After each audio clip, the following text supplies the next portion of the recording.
조선시대 한 인물이 있었습니다. 그의 이름은 정약용. 당대 최고의 지성으로 손꼽히며 그 명성은 시대를 넘어 오늘날까지도 찬란하게 빛나고 있죠. 젊은 날 그는 누구보다 총명했고 학문과 관직에서 눈부신 재능을 발휘했습니다.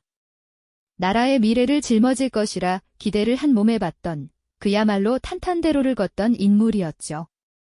하지만 그의 삶은 예측할 수 없는 거대한 비극의 소용돌이에 휘말리고 맙니다. 모든 것을 잃고 무려 18년이라는 기나긴 세월을 유배지에서 보내야 했으니까요. 사랑하는 가족과 생리별하고 한치 앞도 보이지 않는 절망감에 휩싸였을 그 순간, 그는 과연 무엇을 할 수 있었을까요? 놀랍게도 그 처절한 고통 속에서 그는 인류의 영원한 숙제와도 같은 질문에 대한 답을 찾아냈습니다. 바로 나이듦 속에서 진정한 행복을 발견하는 법이었죠. 이 이야기는 단순히 한 위인의 고난 극복기가 아닙니다. 극심한 어려움 속에서도 삶의 보편적인 가치인 행복을 어떻게 찾아내고 자신의 것으로 만들었는지 그 지혜의 여정을 따라가 보는 시간이죠. 그의 이야기는 지루한 역사 속 인물에 대한 기록이 아니라 오늘을 살아가는 우리에게도 깊은 울림을 주는 우리 삶의 나침반이 될 지혜를 선사할 겁니다. 나는 어떻게 행복하게 나이 들어갈 수 있을까 하는 근원적인 물음에 대한 답을 함께 찾아보는 여정. 지금부터 시작해볼까요? 정약용은 1762년 조선의 명문가에서 태어났습니다. 어린 시절부터 그의 비범함은 주변을 놀라게 했죠. 불과 7살 때 천자문을 떼고 시를 지었으며 20살에는 이미 당대 최고의 실학자 이가환에게 학문의 정수를 전수받았습니다. 정조대왕의 총애를 받으며 28세에 문과에 급제한 그는 이후 승승장구하며 개혁을 이끄는 핵심 인재로 활약했습니다. 수원 화성건설에 기여한 거중기를 설계하고 백성들의 삶을 개선하기 위한 다양한 정책을 제안하며 젊은 나이에 이미 조선 최고의 브레인으로 인정받았죠. 그의 앞날은 오직 성공과 영광으로 가득할 것처럼 보였습니다. 임금의 두터운 신임을 바탕으로 그는 조선의 미래를 새롭게 써내려갈 강력한 개혁가이자 학자로서 그 누구도 넘볼 수 없는 위치에 서 있었던 것이죠. 실학이라는 새로운 학풍을 주도하며 시대의 변화를 이끌던 그의 모습은 그야말로 눈부시게 빛나는 젊은 태양과 같았습니다. 하지만 운명의 장난이었을까요? 아니면 시대의 거대한 경랑이었을까요? 정조대왕의 갑작스러운 죽음은 그의 삶에 들이운 거대한 그림자가 됩니다. 정조의 뒤를 이어 순조가 즉위하자 권력의 판도는 급변하기 시작했죠. 노론 벽파 세력이 득세하며 그들은 정조가 아끼던 신하들을 하나둘 숙청하기 시작했습니다. 정약용 역시 그들의 칼날을 피할 수 없었죠. 그가 천주교를 믿었다는 죄목은 그저 명분에 불과했습니다. 핵심은 그가 정조의 개혁 세력이자 남인이라는 점이었죠. 그는 순식간에 역적으로 몰렸습니다. 1801년 신유박해, 그 거대한 정치적 숙청의 회오리 속에서 정약용은 모든 것을 잃었습니다. 관직은 물론이거니와 그가 평생 쌓아올린 명예와 학문의 성과까지도 한순간에 부정당하는 비극을 맞이했죠.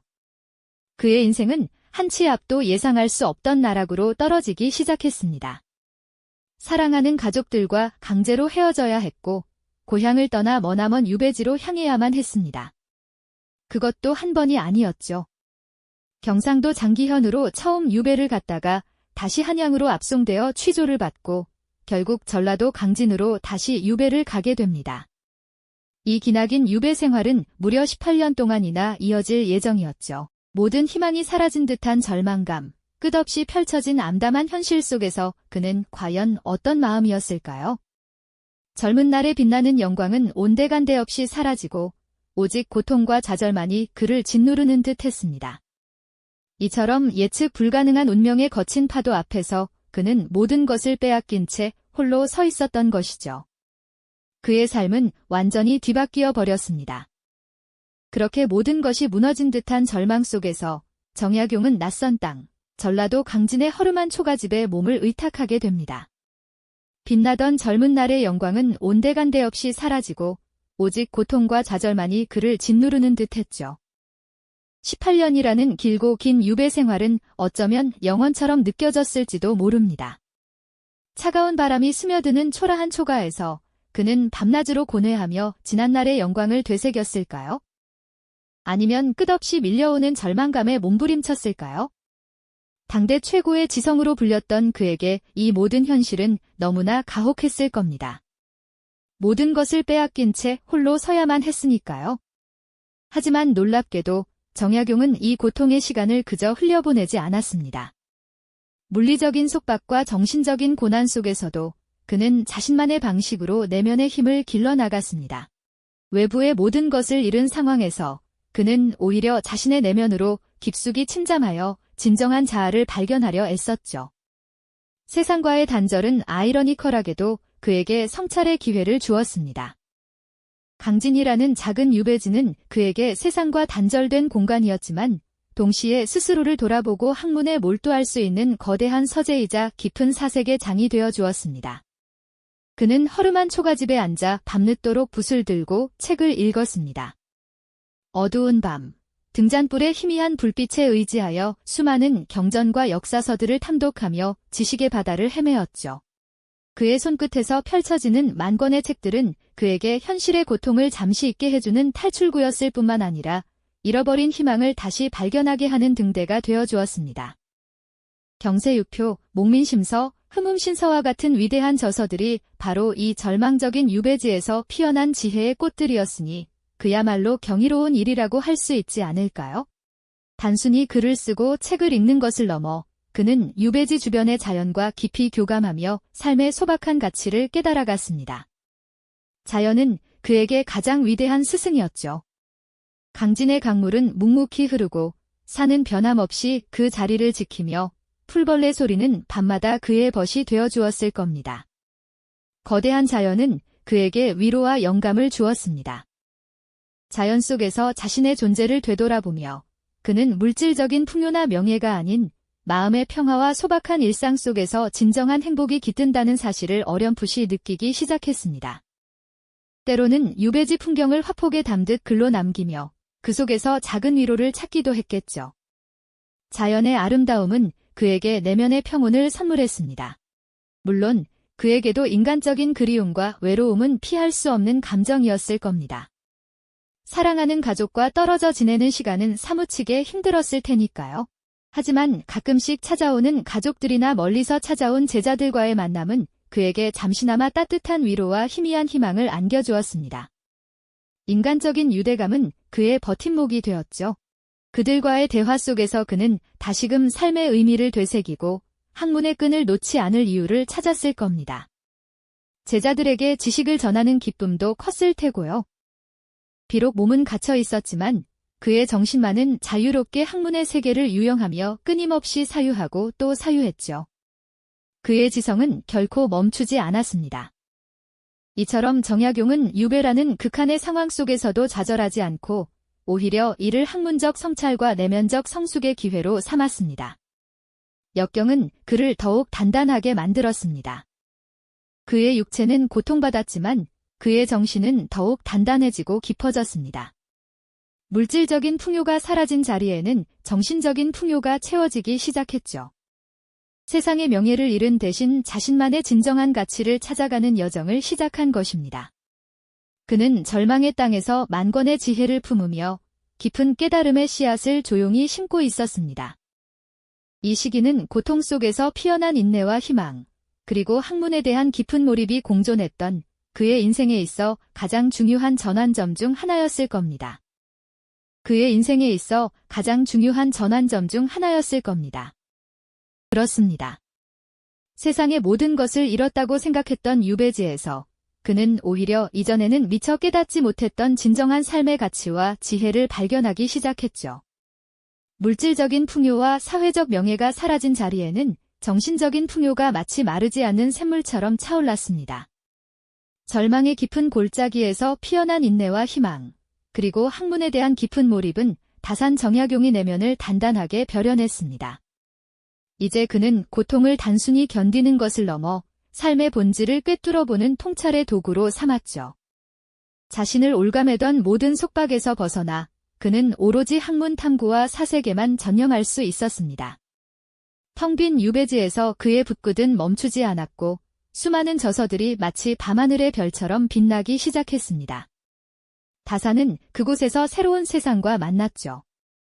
바로 책 속의 세상이자 자신의 내면 깊숙한 곳에서 샘솟는 지혜의 세상이었습니다. 그는 고통을 통해 얻은 깨달음으로 삶의 본질을 꿰뚫어 보았고 나이 듦을 긍정적으로 받아들이며 그 속에서 진정한 행복을 찾아가는 여정을 시작했습니다. 백발이 성성해진 그의 모습은 더 이상 좌절에 잠긴 젊은 관료가 아니었습니다. 유배지 강진의 풍경 속에서 자연과 완전히 하나 된 듯한 평화로운 현자의 모습이었죠. 붓을 들고 제자들에게 가르침을 전하는 그의 얼굴에는 세상의 풍파를 모두 겪어낸 이만이 가질 수 있는 깊은 평온함과 온화한 미소가 어려 있었습니다. 마치 유배라는 오랜 터널을 지나 비로소 도달한 빛의 세계에서 그는 자신만의 평화로운 왕국을 건설하고 있었던 것입니다. 다사는 나이 듦을 더 이상 쇠락의 과정으로 보지 않았습니다. 오히려 그것을 지혜와 성숙이 깊어지는 소중한 시간으로 여겼죠. 젊은 시절의 자신을 되돌아보며 그는 권력과 명예를 줬던 욕망이 얼마나 덧없는 것이었는지를 깨달았습니다. 그리고 현재 모든 것을 잃은 듯 보이는 이 상황이야말로 진정한 자신을 마주하고 삶의 본질적인 행복을 찾아갈 수 있는 기회임을 알게 되었습니다. 그의 깨달음은 마치 거친 파도 속에서도 흔들리지 않는 등대처럼 어둠 속을 헤매던 그의 영혼에 따뜻한 빛을 비춰주었습니다. 그는 이렇게 이야기했습니다. 나이 듦은 결코 슬픈 일이 아니다. 오히려 지혜가 깊어지고 마음이 너그러워지는 성숙의 과정이다. 이러한 긍정적인 통찰은 그의 모든 글과 행동에 스며들었죠. 유배지에서 그가 남긴 수많은 글궈들은 단순한 문장이 아니라 고통의 심연을 지나 얻어낸 삶의 진실과 깨달음이었습니다. 화면 가득 펼쳐지는 그의 아름다운 서예 글씨를 통해 우리는 다산의 내면 깊은 곳에서 울려 퍼지는 지혜의 목소리를 듣게 됩니다. 그의 지혜는 마치 맑은 샘물처럼 지친 영혼의 시원한 위안을 선사합니다. 그는 유배지에서 무려 500여 권의 책을 저술했습니다. 이 놀라운 업적은 단순히 학문적 열정의 결과가 아니었죠. 그것은 고통을 승화시키고 세상에 대한 깊은 애정과 인간 본연의 존엄성을 탐구하려는 간절한 염원이 담긴 기록이었습니다. 각 분야를 아우르는 방대한 지식체계는 물론 백성을 위한 실용적인 개혁 방안까지 그의 붓끝에서 조선의 미래가 그려지고 있었습니다. 이 모든 것은 그가 유배지에서 느꼈던 번뇌와 고통을 학문으로 승화시키고 더 나아가 인류 보편의 가치를 탐구하려는 불굴의 의지 덕분이었죠. 다사는 유배 생활을 통해 비로소 진정한 자신을 찾게 됩니다. 외부의 화려함 대신 내면의 아름다움에 집중하며 그는 고난 속에서도 흔들리지 않는 굳건한 정신력을 길러냈습니다. 그에게 나이 듦은 더 이상 두려움의 대상이 아니었습니다. 오히려 그것은 삶의 지혜를 완성하고 영혼을 더욱 풍요롭게 만드는 축복의 시간이었죠. 그는 유배지에서 얻은 깊은 깨달음을 통해 진정한 행복은 외적인 조건이 아닌 내면의 평화와 성숙에서 비롯된다는 사실을 온몸으로 체득했습니다. 이처럼 다산 정약용은 절망의 끝에서 희망을 발견하고 고통 속에서 지혜를 피워낸 진정한 현자의 모습으로 우리에게 다가옵니다. 그렇게 다산 정약용은 고난의 시간 속에서 자신을 들여다보고 삶의 본질적인 가치를 깨닫는 귀한 시간을 보냈습니다. 이제 그에게 유배는 더 이상 절망의 그림자가 아니었죠. 오히려 깊은 깨달음과 성찰을 통해 삶의 지혜를 완성하고 영혼을 더욱 풍요롭게 만드는 축복의 통로가 되었습니다. 오랜 세월 끝에 마침내 자유의 몸이 되어 고향으로 돌아오게 되었을 때 그의 모습은 젊은 시절에 화려했던 관료와는 사뭇 달랐습니다. 백발이 성성한 노학자의 얼굴에는 세상의 풍파를 겪어낸 깊은 연륜과 더불어 내면에서 우러나오는 평온함이 가득했죠. 18년 만에 가족과 재회하는 순간은 어땠을까요? 잃어버렸던 시간을 보상받듯 그토록 그리워하던 가족의 품에 안겼을 때 그의 마음속에는 어떤 감정들이 교차했을지 감히 상상조차 어렵습니다. 하지만 그 기나긴 기다림 끝에 찾아온 따스한 안도감과 사랑은 그가 유배지에서 얻은 내면의 평화와 결합하여 더욱 단단하고 깊은 행복으로 다가왔을 겁니다. 그는 이제 외적인 성공이나 지위가 아닌 삶의 진정한 의미와 인간적인 유대감에서 오는 충만함이야말로 가장 소중한 것임을 온몸으로 깨달은 현자가 되어 있었죠. 그의 삶은 고통의 강을 건너 지혜의 바다에 이른 한 인간의 위대한 여정을 보여주고 있습니다. 다사는 유배에서 풀려난 이후에도 학문과 저술 활동을 멈추지 않았습니다. 오히려 그가 유배지에서 갈고 닦은 지혜와 깨달음은 더욱 깊어져 후대에게 길이 남을 방대한 저작들을 완성하는 밑거름이 되었죠. 그의 책들은 단순한 지식의 나열이 아니었습니다. 고통 속에서 피워낸 진실된 삶의 통찰, 백성을 향한 뜨거운 애정, 그리고 인간 본연의 존엄성을 탐구하려는 불굴의 의지가 담긴 살아 숨쉬는 지혜의 보고였습니다. 그의 붓끝에서 나온 글들은 마치 어둠 속을 밝히는 등대처럼 시대를 초월하여 많은 이들에게 길을 제시하고 마음을 울리는 메시지가 되어주었습니다. 그의 지혜는 조선시대를 넘어 오늘날까지도 우리에게 깊은 울림을 전하고 있습니다. 특히 그가 나이 듦을 대했던 태도는 빠르게 변하고 노년의 삶을 불안하게 여기는 현대인들에게 큰 귀감이 됩니다. 다산에게 나이는 더 이상 덧없음이나 쇠퇴를 의미하지 않았습니다. 오히려 그것은 삶의 지혜가 무르익고 영혼이 더욱 깊어지는 아름다운 과정이었죠. 마치 잘 익은 과일이 더욱 달콤해지듯 그의 나이 듦은 지혜와 평화로 가득 찬 황금빛 시간이었던 것입니다. 그는 나이 듦을 피할 수 없는 고통으로 여기기보다 삶의 자연스러운 흐름이자 새로운 깨달음을 얻는 소중한 기회로 기꺼이 받아들였습니다. 그가 남긴 수많은 명언들은 단순히 글귀가 아닙니다. 그것은 혹독한 시련을 통해 얻어낸 삶의 진실이며 내면의 평화를 향한 간절한 염원이 담긴 메시지였죠. 백발이 성성해진 다산이 유배지에서 바라보던 강물처럼 그는 모든 고통과 번뇌를 초월하여 나이 듦의 아름다움과 그 속에서 피어나는 진정한 행복의 의미를 깨달았습니다. 그리고 스스로 만족하며 잔잔한 미소를 짓는 현자의 모습으로 우리에게 다가옵니다. 그의 미소는 절망의 끝에서 발견한 희망과 평화가 얼마나 고귀한 것인지, 그리고 우리 또한 그 길을 따라갈 수 있다는 용기를 선물하는 듯합니다. 정약용의 이야기는 단지 한 위인의 고난 극복기가 아닙니다. 나이 듦을 두려워하고 노년의 삶을 불안해하는 현대인들에게 진정한 지혜와 행복은 외적인 조건이 아닌 내면의 성숙과 삶을 대하는 태도에서 비롯됨을 보여주는 소중한 가르침이죠. 그의 삶은 나이 듦이 곧 지혜와 평화의 시간임을 역설하며 우리 또한 각자의 유배지, 즉 삶의 고난 속에서 자신만의 행복을 찾을 수 있다는 희망을 전하고 있습니다. 그의 지혜는 시대를 초월하여 오늘날 우리의 삶을 비추는 따뜻한 등불이 되어주고 있는 것이죠. 이 영상이 도움이 되셨다면 좋아요와 구독 부탁드립니다. 여러분의 응원이 제게 큰 힘이 됩니다. 다음 영상에서도 더 유용한 정보를 공유하겠습니다. 감사합니다.